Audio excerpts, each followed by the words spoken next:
Flat Stanley. "Hey," said Arthur Lambchop, calling from the bedroom he shared with his brother Stanley. Their parents, Mr. and Mrs. Lambchop, cared greatly for politeness and correct speech. "Hay is for horses, not people," said Mrs. Lambchop. "But look," said Arthur, pointing. Across Stanley's bed lay his enormous pin board, which had fallen on top of him. Mr. and Mrs. Lambchop hurried to lift it up, but Stanley wasn't hurt. "What's going on here?" he said cheerfully. "Gosh," said Arthur, "Stanley's flat." "As a pancake," said Mr. Lambchop. "Let's all have breakfast," said Mrs. Lambchop, "and then we can take Stanley to see Dr. Dan." Dr. Dan examined Stanley. "How do you feel?" he asked. "I feel sort of tickly after I got up," Stanley said, "but I feel fine now." "You'll be okay," Dr. Dan reassured him. Mrs. Lambchop said she thought Stanley's clothes would need to be altered to fit him, so the doctor took his measurements. He was 48 inches tall, about 12 inches wide, and half an inch thick. But Stanley quickly discovered that being flat could be fun. In the park, Stanley and Arthur watched some boys flying kites. "I would like to have a big kite," said Arthur. "You can fly me," said Stanley. He gave Arthur the spool, attached the string to his arms, and then ran across the grass to catch the wind. Up, up, up went Stanley, soaring high above the trees. But Arthur got tired, and he went off for a hot dog. He didn't even notice when Stanley became tangled. Stanley was not very pleased about that. The next morning, Stanley and Mr. Lambchop bumped into their neighbor, Mr. O.J. Dart, director of the famous Museum of Art.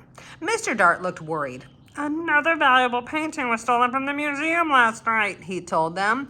"The thieves work at night by sneakery, which makes this very difficult to catch." But Stanley had an idea. That night at the museum, Mr. Dart showed Stanley his disguise. Stanley could hardly speak when he saw it, but he was a good sport, so he put it on and climbed into an empty picture frame. Mr. Dart and the police hid downstairs, and now Stanley was alone. Maybe the sneak thieves won't come, he thought, but then a glow, yellow light shone suddenly from the center of the hall. A trap door had opened in the floor. The sneak thieves came up into the hall and took the world's most expensive painting off the wall. "This is it," they laughed. "No one will suspect us." And then they spotted Stanley in his frame. "I thought the shepherdess was supposed to smile," said the first thief. "This one looks fierce." Stanley waited until the sneak thieves turned their backs and shouted, "Police! Mr. Dart! The sneak thieves are here!"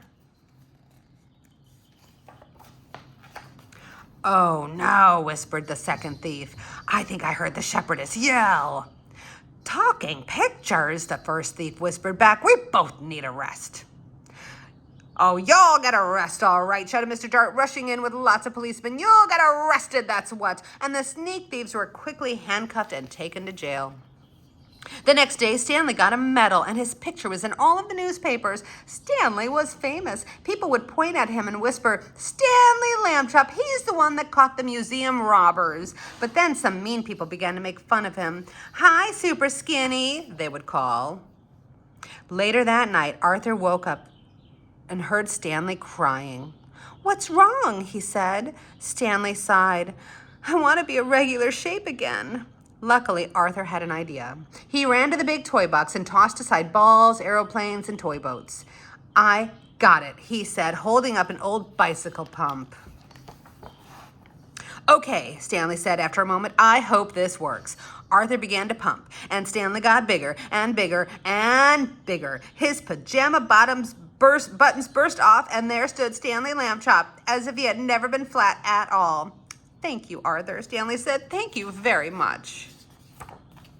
Mr. and Mrs. Lambchop came in to see why the boys were up so late at night. "Stanley's round again," said Mr. Lambchop. "I'm the one who did it," Arthur said. "I puffed him up." Mrs. Lambchop made hot chocolate to celebrate Arthur's cleverness. Then Mr. and Mrs. Lambchop tucked the brothers back into bed, turned out the light, and said good night. "Good night," said Stanley and Arthur. It had been a long day, and very soon the Lambchops were asleep. A light breeze blew through the window, and what do you think happened next?